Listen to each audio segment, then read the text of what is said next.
आजकल का जो लाइफस्टाइल है मतलब बहुत फास्ट चलने का, उसी बीच में कुछ बोल के आपसे एटीएम का नंबर मांगा जाता है या कुछ आपको लिंक भेज करके, क्योंकि लोगों को लालच भी ज़्यादा है कि फ्री मुफ्त में सब कुछ कोई आदमी देना चाहता है तो तुरंत इन्होंने अपना ओके करते हैं, उसको लिंक खोलते हैं तो तब तक इनका सामान चला जाता है। 13 जो है इंटर डिस्ट्रिक्ट और इंटर स्टेट का चेक पोस्ट है। इसके अलावा 24 हम लोगों को जिला के अंदर वाला, सगर के अंदर वाला चेक पोस्ट है। इसमें 3 शिफ्ट में 24 घंटे काम कर रहा है। इसमें महिला का सुरक्षा के लिए हम लोग को पहले बहुत सारा जगह पे ऐसे होता है कि आप देखने को भी ये भी मिलेगा कि कोई बंदा जो है उनको धोखाधड़ी करके, यदि हम सोचते हैं कि ये मेरे लिए जो गार्जियन टाइप का है लेकिन वही ले जाके कुछ प्रॉब्लम करते हैं, तो इसमें थोड़ा सा फैमिली लेवल पे उन लोगों को काउंसलिंग करने की ज़रूरत है। सोशल मीडिया एक डेंजरस जगह है। आप अच्छे के लिए इस्तेमाल करना चाहते हैं तो अच्छा इस्तेमाल कर सकते हैं, यदि आप ठीक से उसको इस्तेमाल नहीं करेंगे तो खुद को आपको हावी पहुंच सकती है। पूजा को लेकर क्या है, इसलिए इस बार तो उस तरह से बड़े काफ़ी रिस्ट्रिक्शन है कोरोना की वजह से, लेकिन फिर भी क्या तैयारियां रहेंगी सर पूजा में? पंडाल नहीं बनाना है, छोटा सा रहना है, मूर्ति इतना सीमित साइज तक रहना चाहिए, प्रसादी नहीं बांटना है, वितरण नहीं करना है। और पंडाल देखने की जो प्रवृत्ति है वो इस बार तो पंडाल होना नहीं है, तो इसलिए आप घर से ही प्रे करिए। नमस्कार, सुशल संवाद में स्वागत है। मैं शशि भूषण और आज बात हम शहर की विधि व्यवस्था को लेकर करेंगे। आज हमारे साथ जो है इस शहर के वरीय पुलिस अधीक्षक डॉक्टर एम तमिल वर्णन साहब हैं और आज इनसे हम बात करेंगे। आपने देखा कि कोरोना संकट काल में पुलिस की भूमिका काफ़ी सकारात्मक रही और दोहरी भूमिका, जो डेली रूटीन के कामकाज के साथ साथ इन्होंने जो है नागरिकों को हर तरह की सुविधा पहुँचाने का काम किया। आज उसी पर हम बात करेंगे। सर, बातचीत करने के लिए बहुत बहुत स्वागत है हमारे साथ। शुक्रिया सर।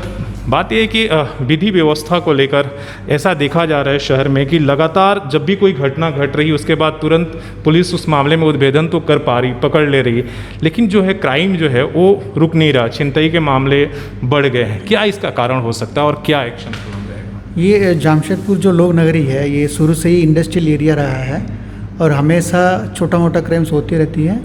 और ये पिछले आप 30-40 साल से देखिएगा तो यहाँ से पूरा इंडिया से लेके कोने कोने से लोग आके यहाँ पर रुके हुए हैं। और इसके अलावा बहुत सारा लोगों को ये जो है रोजी रोटी देने की जगह हुआ है। और बहुत सारा टाटा कंपनी में, किसी कंपनी में जो काम करके लोग यहाँ से रिटायर होके जाते हैं, उसके घर पे किसी उनका गेस्ट आते हैं या कहीं से कोई लफा लोग आते हैं तो वहाँ पर वो लोग रहते हैं। और खास करके जो अभी लॉकडाउन हुआ पिछले 5-6 महीना, तो बहुत सारा लोगों को नौकरी छूट गया है, नहीं है, मतलब दिक्कत हो रही है। तो ये लोग अभी लॉकडाउन के चलते कुछ कर नहीं पाए, तो अभी धीरे धीरे ये लोग जो है अपना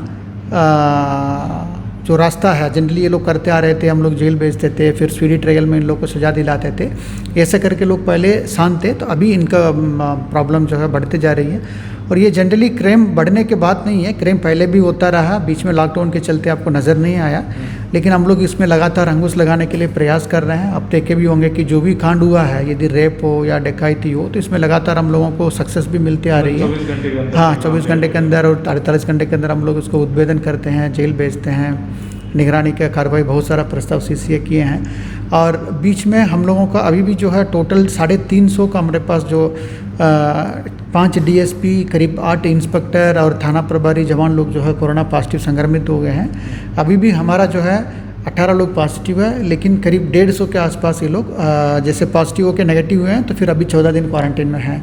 ये निश्चित रूप से हम लोगों को जो फोर्स का कमियां अभी नज़र आ रही है, हमारे पास प्रॉब्लम है। और इसके अलावा जो जनरली चेक पोस्ट हम लोग को कम रखते थे, लेकिन कोविड के चलते हम लोगों को 13 जो है इंटर डिस्ट्रिक्ट और इंटर स्टेट का चेक पोस्ट है। इसके अलावा 24 हम लोगों को जिला के अंदर वाला, सगर के अंदर वाला चेक पोस्ट है। इसमें 3 शिफ्ट में 24 घंटे काम हो रही है।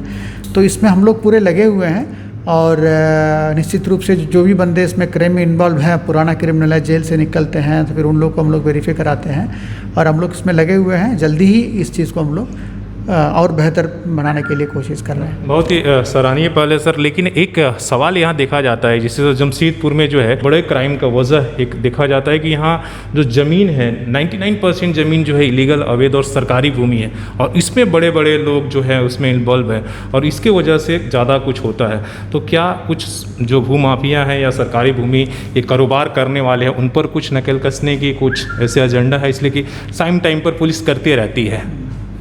इसमें खासकर जो ज़मीन विवाद है, ज़मीन विवाद में पुलिस का रोल ज़्यादा नहीं है, क्योंकि हम लोग पेपर वगैरह चेक नहीं कर पाते हैं।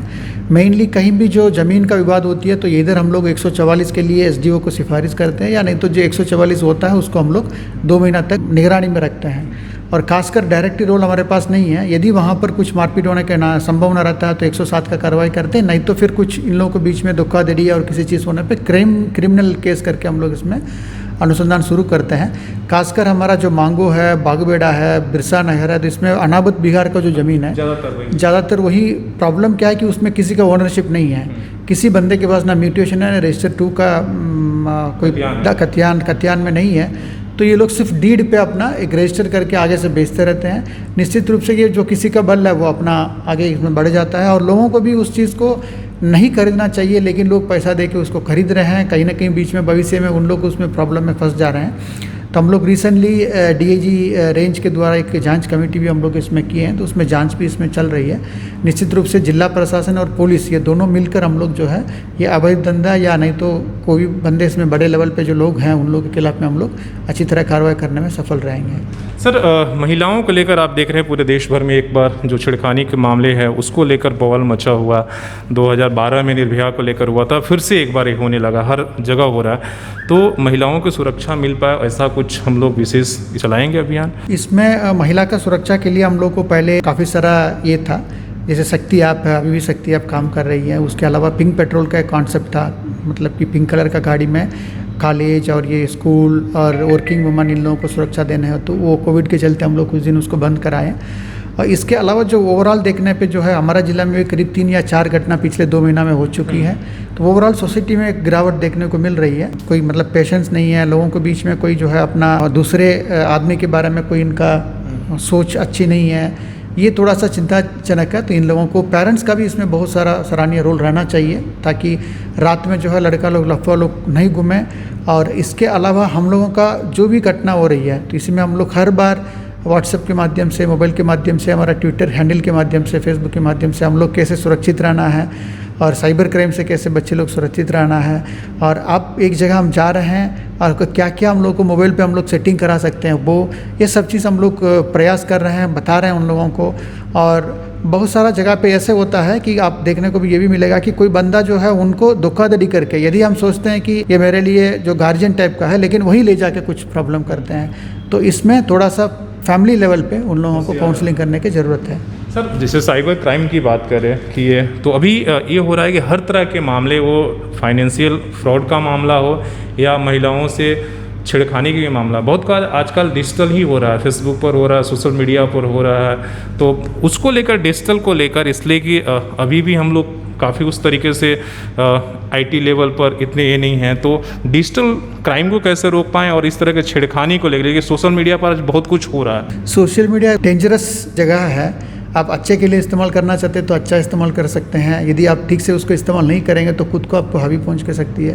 ये जो डिजिटल वाला है इसमें अपने सभी चीज़ हम लोग डाल दे रहे हैं, phone number, personal data, photo, family, ये सब चीज़ हम कहाँ जा रहे हैं, क्या कर रहे हैं। फेसबुक में आप देखिएगा लाइक लेने के चक्कर में सभी कुछ ये लोग डाल देते हैं। गोवा में टूरिज्म के टूर में गया, टूर से वहाँ से फ़ोटो डाल रहे हैं, यहाँ पर लोगों को पता चला कि घर खाली है, आके चोरी कर लिया, ऐसे भी घटनाएं हुई है। तो इसमें सोशल मीडिया एक इम्पॉर्टेंट काम, जैसे कोई आपको अच्छी तरह पढ़ना है, किसी से संपर्क करना है, फ्रेंड से बात करना, उसी के लिए रखना चाहिए, ना कि पूरा पर्सनल चीज़ को उसमें खुलेआम डाल के फिर बाद में हमको अपने ही प्रॉब्लम में डालने के नौबत हो जाती है।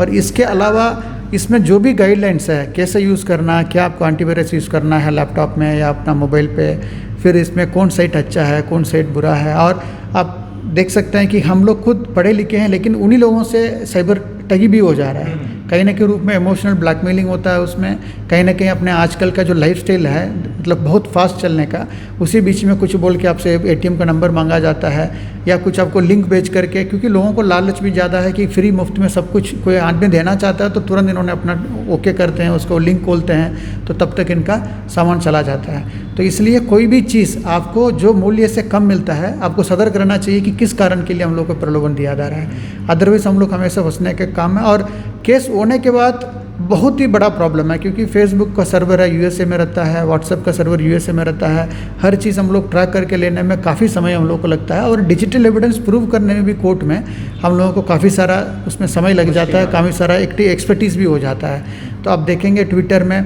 घर में बैठे बैठे कुछ ना कुछ कोई लिख के दूसरे के साथ प्रॉब्लम करा देते हैं। उसमें हिंदू मुस्लिम कम्युनल दो जात के संबंध में, दो रेसेस के संबंध में काफ़ी सारा इश्यूज इसमें होती है। तो मेरा ये आग्रह रहेगा, कोई भी चीज़ आप व्हाट्सएप में या ट्विटर में पढ़ते हैं तो पहले इसको सोचना चाहिए कि ये चीज़ सच है कि नहीं है, उसके बाद ही उसको फॉरवर्ड करना है। हर सिटीज़न, हर नागरिक अपने अपने जिम्मेदारी को प्रॉपर तरीके से निभाएंगे तो हम लोग सब सेफ रह सकते हैं।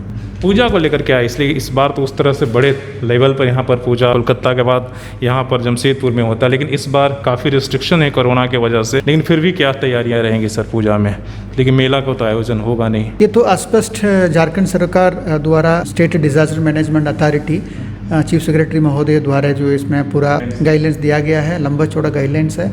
उसमें स्पष्ट लिखा हुआ है कि पंडाल नहीं बनाना है, छोटा सा रहना है, मूर्ति इतने सीमित साइज तक रहना चाहिए, वहाँ पर 6 गज की दूरी पे कोई भी चीज़ आदमी खड़ा होना है, खड़ा होने के लिए चिन्हित करना है, वहाँ पर गिवन समय में कितने लोग रह सकते हैं, प्रसादी नहीं बांटना है, वितरण नहीं करना है, ये काफ़ी सारा चीज़ उसमें दिया हुआ है। इसको हम लोग अभी मोहल्ला पे थाना वाइज हम लोग को टीम गठित किए हैं। पहले भी ये काम हम लोग को चल रहा था, लगातार सभी जगह पे हम लोग को दुर्गा पूजा समिति के साथ मीटिंग भी हुआ है। लोगों को पंडाल बनाने से मना भी किया गया था, पहले वेट करने के लिए बोला गया था गाइडलाइंस के लिए।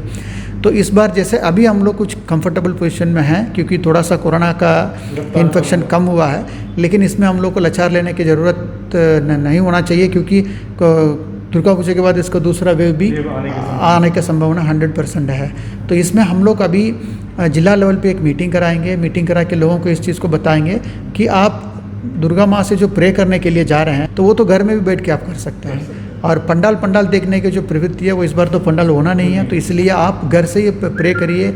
और खासकर 60 साल के ज़्यादा उम्र सीनियर सिटीजन या बच्चे जो हैं बाहर इस चक्कर में नहीं निकलें और अपना घर से पूजा कर लें। बगल वाला जगह पे यदि उसके पास समय है और प्रॉपर तरीके से सैनिटाइज करके वहाँ पर मूर्ति बैठाया हुआ है तो अगल बगल जो अपने अपार्टमेंट हो गया, अपना गली हो गया, नज़दीक में वहाँ जाएं, एक बार सिर्फ जाएं, अपना जो भी उसमें निभाना है, अपना प्रे करना है कर लें। अननेसेसरी इसमें बाहर नहीं घूमें ताकि एक बार संक्रमण होने में इकट्ठा सभी लोगों को पॉजिटिव होने में फिर सुविधाएं मेडिकल वाला सब प्रॉब्लम हो सकती है। तो इसलिए मैं सभी से ये आग्रह करूँगा कि इस बार दुर्गा पूजा को हम लोग ज़िंदगी बचाना है, अगला साल हम लोग और बढ़िया बना सकते हैं। चलिए बहुत बहुत धन्यवाद सर, आपने बड़ी बेबाकी से हर पहलू पर बात किया, जवाब दिया। महिला सुरक्षा की बात हो, डिजिटल क्राइम हो या शहर में जो भूमाफिया हैं उनके खिलाफ, इन तमाम इशू पर सर ने बात किया और बड़ी बेबाकी से अपनी बात रखी। इसमें हम सभी को भी इस कोरोना संकट काल में पुलिस को सपोर्ट करना होगा और अपनी जिम्मेदारी समझनी होगी, तभी हम सभी हंसी खुशी से पूजा को मना पाएंगे। अपने सहयोगी CS राममूर्ति के साथ मैं शशि भूषण, सोशल संवाद न्यूज़ झारखंड।